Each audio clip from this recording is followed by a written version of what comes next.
Hey guys, welcome to Volume Up in Color. I'm Leslie Jespersen and I'm here with my friend Nancy Malcun today.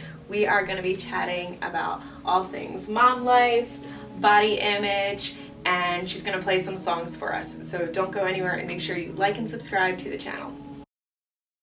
You guys, I just have to talk to you for a quick minute about these Goli apple cider vinegar gummies. You might have seen me talk about them on my Facebook or my Instagram, but I am seeing such a difference in my energy levels and in my appetite, which is something that I do struggle with my hypothyroid. And they're gluten-free, they're vegan, non-GMO, organic. It's the apple cider vinegar with the mother that has all the crazy good benefits, but it's really disgusting to shoot. You can take 2 in the morning, 2 in the afternoon, or you can take up to 6. And I am just loving them. It's so easy. It's not like a pain like it would be taking the shots of apple cider vinegar. And if you want to get yours, use code LeslieJ for a discount and make sure you let me know how you like them. So what's up, girl? Oh, nothing much. Just busy being a mom. Yeah, thanks for taking the time out to come chat with me. Thank you for having me. It's not easy finding childcare, and because you and I are both in the same kind of boat. Like, we work, but it's not the traditional job. So, and how old is your baby? He's 18 months. 18 months, yeah, right. Gonna be 19 months this. So mobile and... Oh yeah. Yeah. Does not stop. Constantly chasing him around. It's like that stage, so. Yeah, tiresome. So I don't know about you, but I loved being at home, but I also looked forward to working outside the home sometimes. Yes. And just having that opportunity to have adult conversation and remember who I was before baby. I know that we've talked about before things that they don't prepare you for, and that is not talked about when you become a mom. So tell me a little bit about your experience. Well, I mean, I was so happy when I got pregnant. Throughout the pregnancy, I did, deal with some body issues and things that were happening that were making me uncomfortable. Afterwards, though, it's really, no one talks to you about what your body goes through after having a baby. Mm-hmm. I remember somebody told me, they're like, oh, you have the baby and a week later you can go back to work, like with my job. And after having Ryland and, being in that pain for even just the first week of him being a newborn, I was like, how did she think I could ever go back to work? And I think that's part of the problem too, is that, employers don't really understand a woman's body the way we understand a woman's body. And they don't understand that it takes time to heal from these things. I remember like 6 weeks, like I still couldn't even be intimate. Yeah, it was a problem, And everybody's body is different. Mm-hmm. So to categorize and put people in boxes like that whole 6-week thing is just, it's crazy. It's just ridiculous. And then you feel pressure because you have this pressure from other people, like, oh, you can, be intimate at 6 weeks, or, you have to wait till 6 weeks. And then when it doesn't happen the way that you want it to happen, or that you're still in pain and like your body's reacting a certain way, it's like it's pressure on yourself. Yeah, you're like, what's wrong with me? Right. Yeah. So for people who don't know you, tell me a little bit about what you do. What is your job? Okay, so I am a musician. Mm-hmm. I play guitar and I sing at different restaurants and bars and casinos and weddings and all that stuff. It's a really, really rewarding job, especially if you're passionate about it. Yeah. And I couldn't imagine myself doing anything else. Like, I've tried the whole 9-to-5 job and, sitting in a cubicle and a desk and even serving at restaurants. I've been an Aflac agent. Like, I've worked in a bank. Nothing fulfilled me more than being a singer. Yeah. And I knew that was what I always wanted to do. How old were you when you started dabbling in music? Is it something that you've done your entire life? Yes. Okay. For as long as I can remember. I remember I had this little keyboard when I was maybe 3 or 4, I want to say, and I just saw videos of myself. I've been putting them to DVDs, the VCRs to DVDs. Yeah, doing that That's in my awesome. spare time. Yeah. But I see videos, and I saw a video of myself playing Happy Birthday on the piano. I was probably like, it was 1995, so I was probably like 5 years old. And I just remember making songs up in my head and, you know, watching Disney and kind of making songs up that way. And yeah, for all my life, really, I've been singing. And I feel like when you have that talent and when you enjoy it, you know, I'm always like amazed by when I interview musicians and they say that like, oh, well, I learned guitar like my junior year in high school. I'm like, wow, like, and you're that good, like, you know what I mean? So I'm always like impressed by people who can learn it that quick, but I just think it's a different kind of thing when it's something that you've grown up with and it's something that's like comes natural to you. You can always tell when a person has a passion for something at a young age. Like I think my parents knew that, and so I was in like musicals and, you know, stuff like that. They really helped cultivate your passion. Yeah, they, you know, planted it and watched it bloom. Yeah. So I couldn't thank them more for that. But I love that you mentioned the word fulfillment, because that is something that I struggled with a lot, and especially after I had kids super young, and like my kids are 8 and 13, and I'm only 34, and so I went through like this really long period of loneliness because I was the only mom out of all my friends, and I always felt like there was something wrong with me because I felt like there was something missing, and there's this message out there that like once you become a mom, like that should be your fulfillment. And I knew that there was it was hard for me to wrap my head around, yes, I love my children and they are my everything, and you know, that love that you have, but I was still lacking that fulfillment in my career.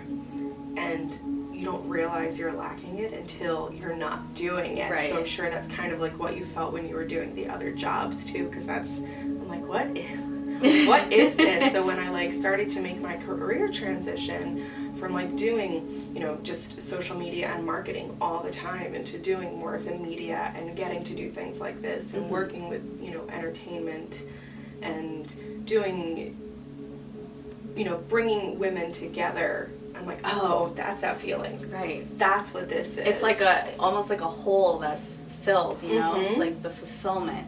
That's definitely what I feel when I play. Yeah. And that's the only way I think that I let my stress out.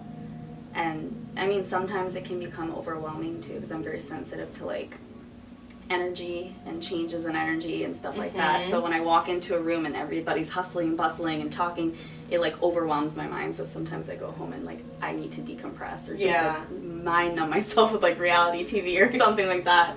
But it does, I mean, I'm so passionate about it, and I can definitely relate to that feeling of fulfillment. Yeah. Yeah.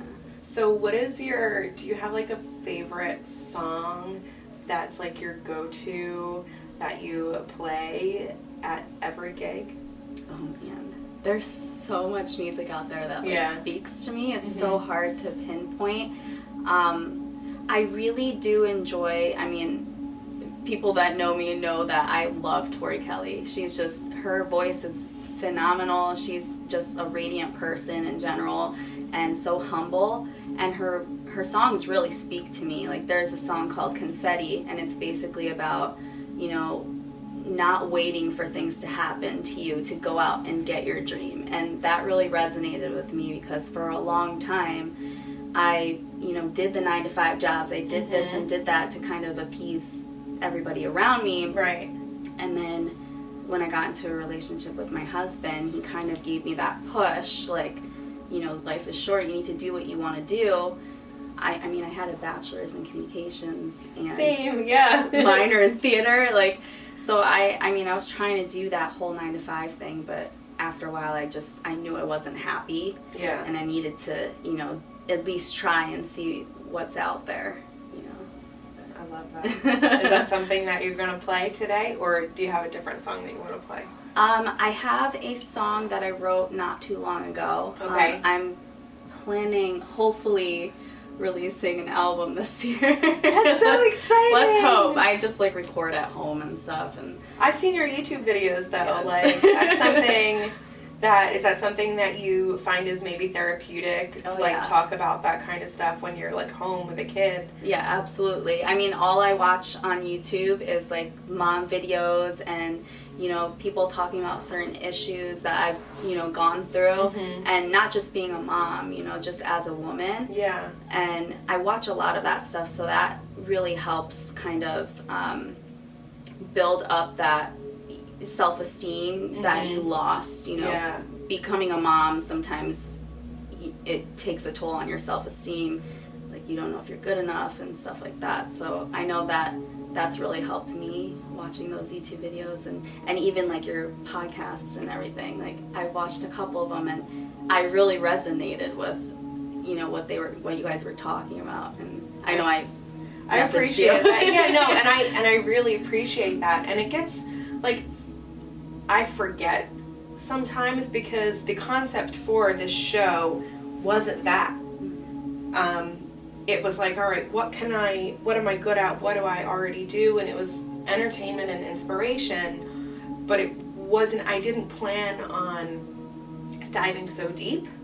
And then I realized, okay, this is what I'm passionate about, and this is what is not being talked about, and this is what we need to get that message out, because when you see other people going through things and they talk about them, then you just don't feel alone anymore. You feel like, oh my God, finally, like I'm not the only one. Yeah, absolutely. I got a phone call this morning from a woman that I've met twice, and she watched last week's episode and she wanted to thank me for talking about it. I'm like, it still like hits me because I don't feel like I'm doing anything special. I just happen to have a camera and, you know, ability to put it up on the internet. No, and that's, you know what I mean? That's good. That's beautiful because it is helping people, like whether you realize it or not. Like me, when I watched, you know, I think it was the second podcast you did for this season, and I just remember thinking, oh my God, I feel that way. Oh my God, I've been doing this in my life. Oh my gosh, I need to like figure out how to change this. And you know, it comes with, you know, self work and everything. Right, it's well. work. It really is. Yeah.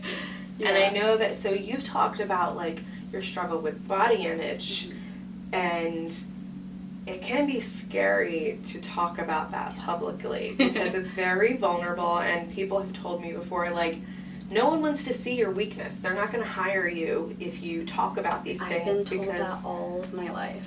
Yeah, it really is something when you think about it. Like, people suppressing your feelings, like growing up, like you don't realize that this is what happens, and then you become an adult and you're like, oh, you know, I need to change this, or I need to like figure out how to help myself. And I feel like that's definitely something to think about for sure. Yeah. So tell me a little bit about your struggles and your journey, you know, and your relationship with your body image.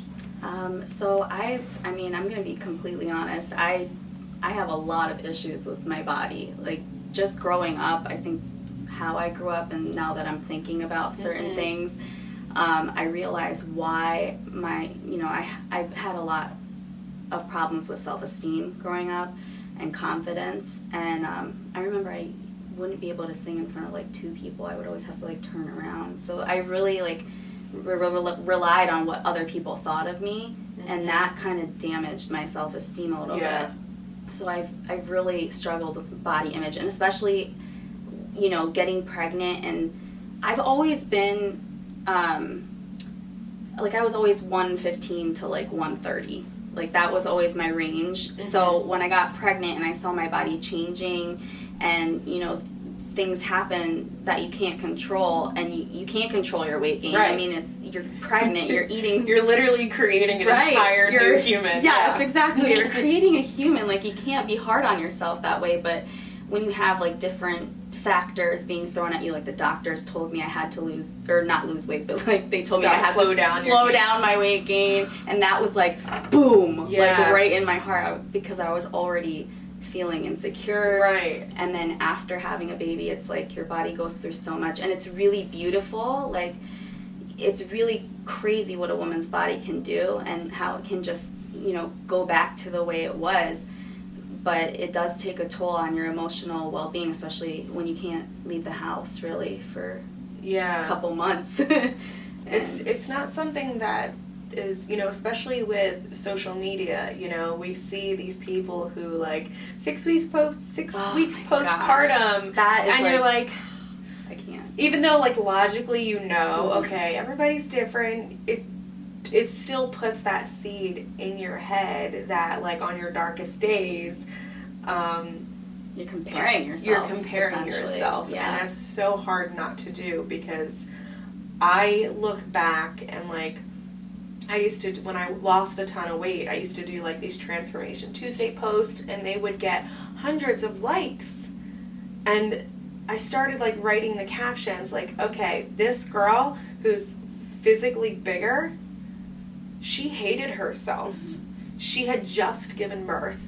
Like, and this skinny girl right here, she lost that weight because she just got divorced, and like, you know what I mean? Right. Like, so the praise that I was getting for being in a smaller body was not healthy. Like, I've never lost weight in a healthy way. So it's just like looking at this, and I'm like, did anybody read the caption? People would be commenting, great job. And I'm like, great job doing what? It's like really making wild. myself sick? Mm-hmm. And I just want to look back and like hug that version of myself. Like, girl, you literally just created an entire, like you said, it's really magical what our bodies can do. And we need to stop and think about that a lot more in the day-to-day and the hustle and bustle. And I don't know how long it takes for your body to fully recover, but I don't know if it ever, I think your body's changed forever once you give birth. Sure.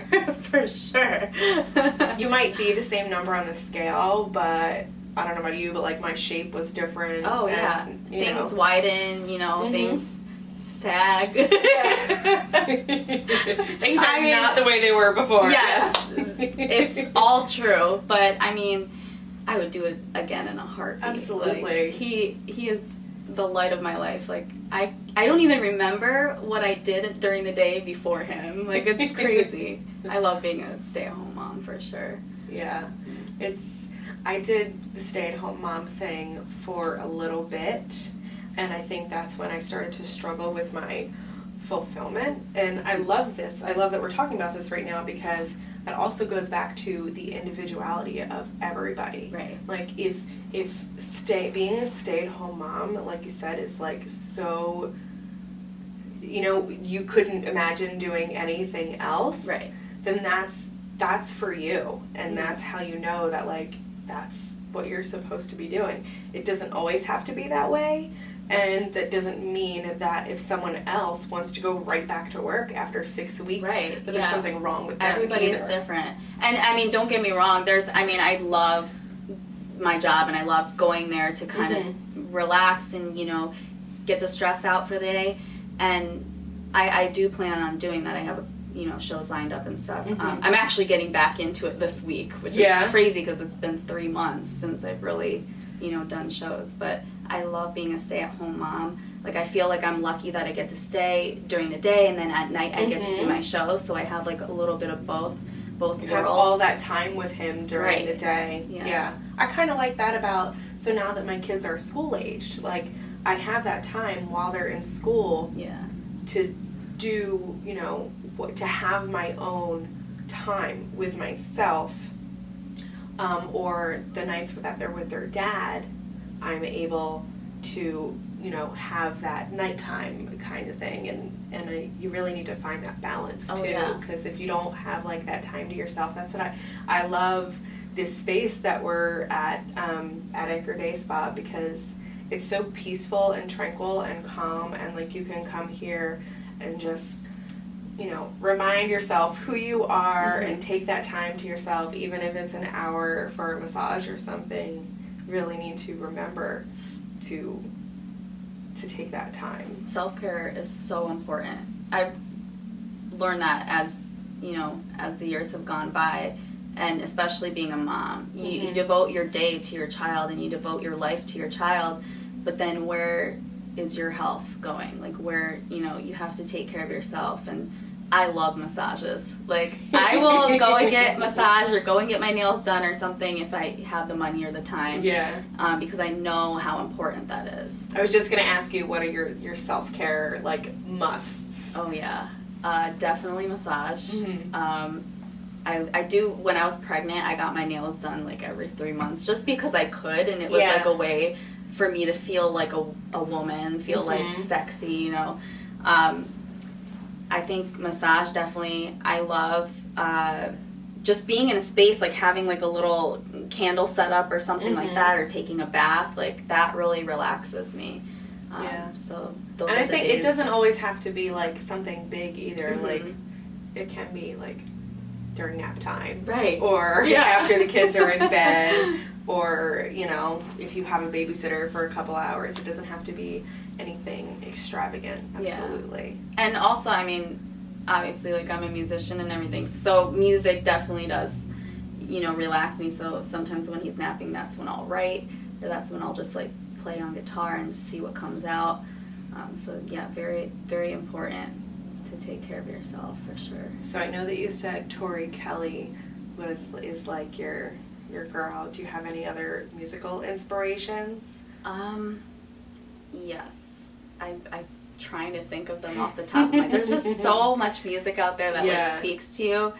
I really enjoy bands like Incubus and Jimmy Eat World and Blink-182. Those are like my 3 main bands. Their music has always, I mean, I was listening to Blink-182 when I was in high school. Like, I remember driving my car and just those memories that flood back when you listen to it. The nostalgia. Right. But as far, I mean, I'm sure I have someone that, like, if I really thought about it. So, all right, so how about instead, what is your jam right now that you could listen to, like, 5 times in a row?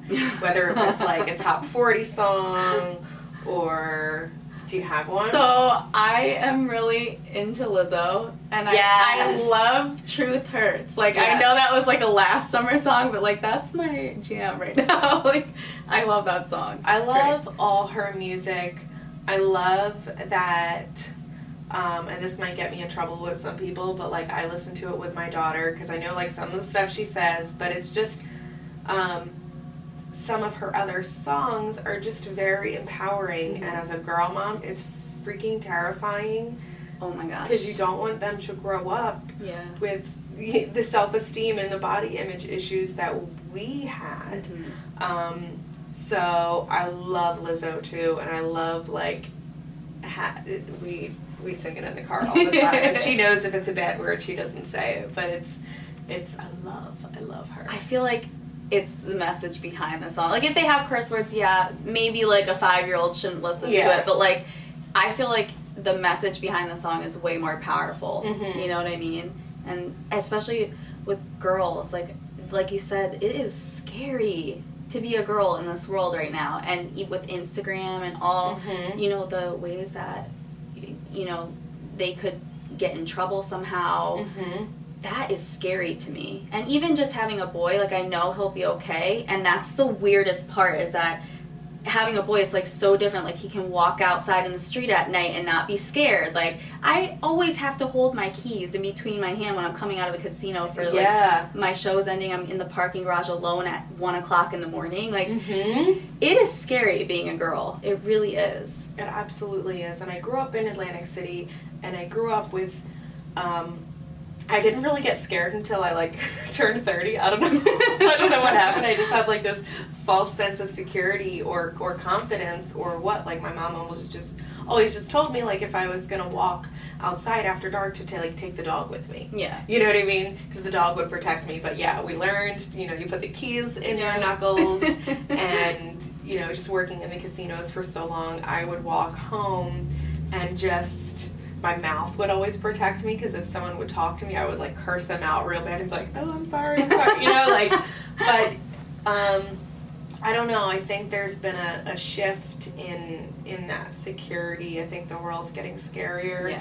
Even you know, earlier today when we were filming another episode, someone was coming up to us on the street, and I'm comfortable, but I had Abby with me, and I was like, get it? I feel like nope. responsible for her. Yeah. You know, so it does get scary, and I don't think those kind of things would happen to, I mean, they might happen to men, but not as often. I definitely, so when you're a woman musician, it's a whole different world. Like, people underestimate you, people don't take you seriously because you're a woman, and they think all you write is emotional stuff.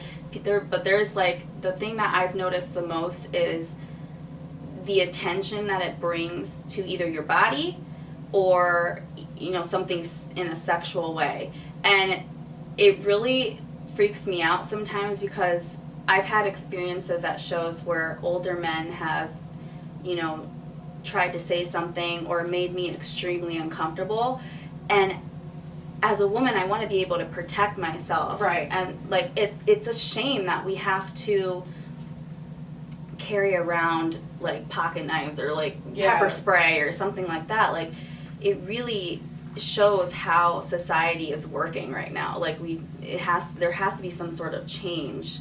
I would love for you to elaborate a little bit more on what you just said about being a woman musician and the double standards, and I don't know how much you're comfortable with talking about, but, like, I don't know if you've been in situations where you're told to dress and act a certain way. Yeah. For are you comfortable talking about that? Of course, Okay. Yeah. So a couple years ago, I played at a casino, and I don't even know what his job title was, but he would come to every single show that we played there, like, every weekend, and he made me uncomfortable a little bit.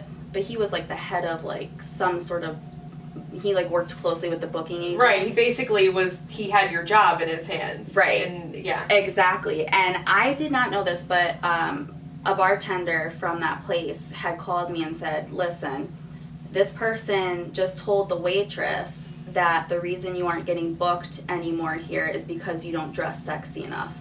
And at that point, I was, you know, I had the tight-fitted dresses, the heels, like, my hair was done. Like, I did not want to put myself in that position where I was getting attention from older men. Like, my dad would be sitting there watching these older men come up to me and try and flirt with me. There was one time my dad came up to me because someone was trying to grab my stuff to help me to my car. And my dad was like, no, I'm her dad. Like, I'm here to help her, blah, blah, blah. But just that not being sexy enough, like, I flew off the handle when I heard that. That's not my job here. Right. I was like, I'm here to provide music. Like, I dress professionally, and I hold myself to that standard where I don't want to dress, like, provocative in a way that's going to give me attention that I don't want. Yeah. I think you look sexy right now. Thanks. Like, thank you. You know what I mean? Like, you know, but you're not.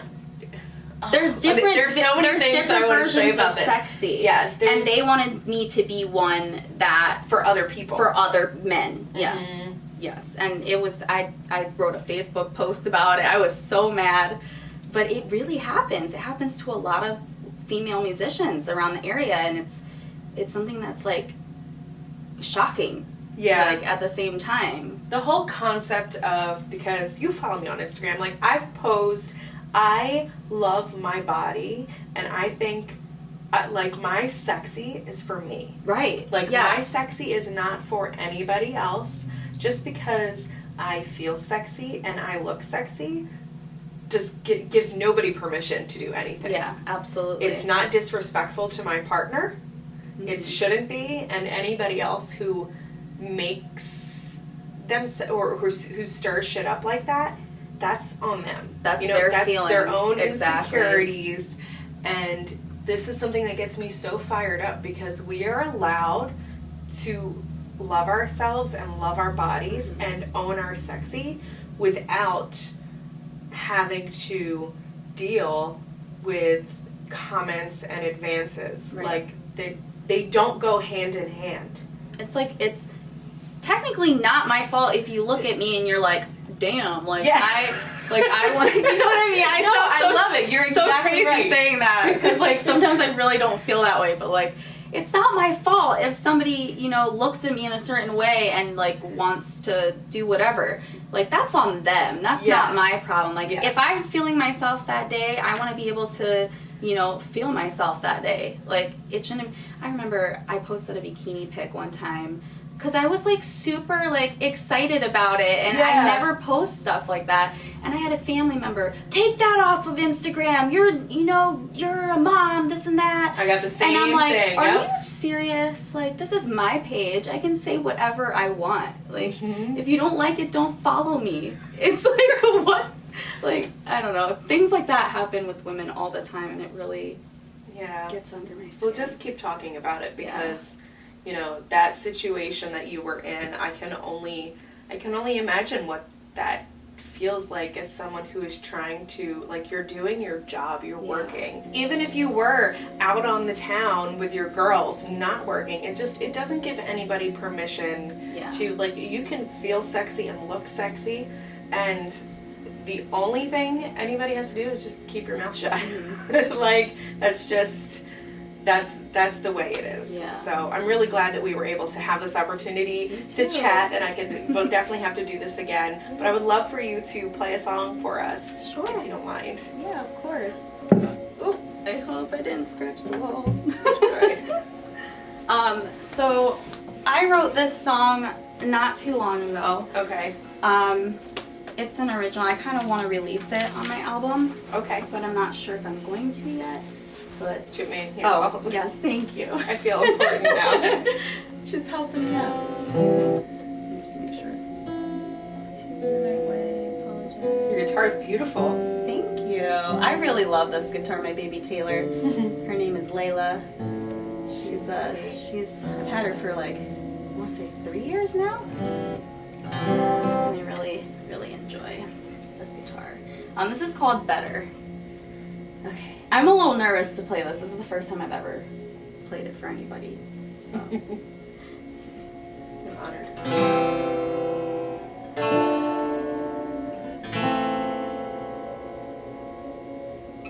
Take me back to the place that I came from. Wind in my hair, sand on my feet, the ocean breeze. I ask God to grant me the power to forgive and forget, to get over this and just move on. That I trusted you. I look like a fool right now. It's so hard to keep a smile in face. I'm done with games, it's such a shame, but I can't move on. And your mistake, it radiates, makes me feel alone. Something inside just keeps me alive to know that I deserve better. I deserve better. Take me back to the time we were going. Smile on our face, heart isn't a race, there's nothing wrong. Your love was just mine and it was overflowing. Then life dealt us a hand and shit hit the fan, feels like my fault. And I trusted you to have my back when no one would. I believed in us and all our love. I'm done with games, it's such a shame, but I can't move on. And your mistake, it radiates, makes me feel alone. Something inside just keeps me alive.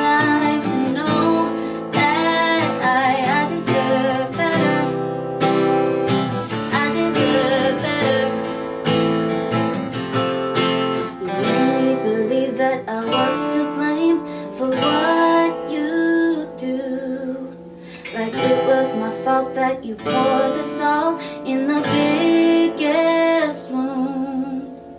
No one can say why you threw it away, but one thing I know is that I'm worth more than this, and I deserve to be loved the way I was before. I'm done with games, it's such a shame, but I can't move on. And your mistake, it radiates, makes me feel alone. Something inside just keeps me alive to know that I deserve better. I deserve better. I deserve better. I deserve better.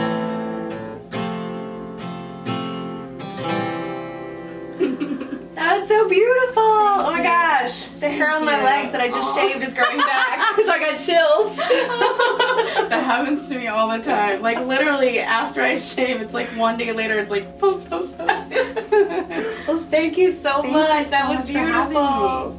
me. Yay. Thank you.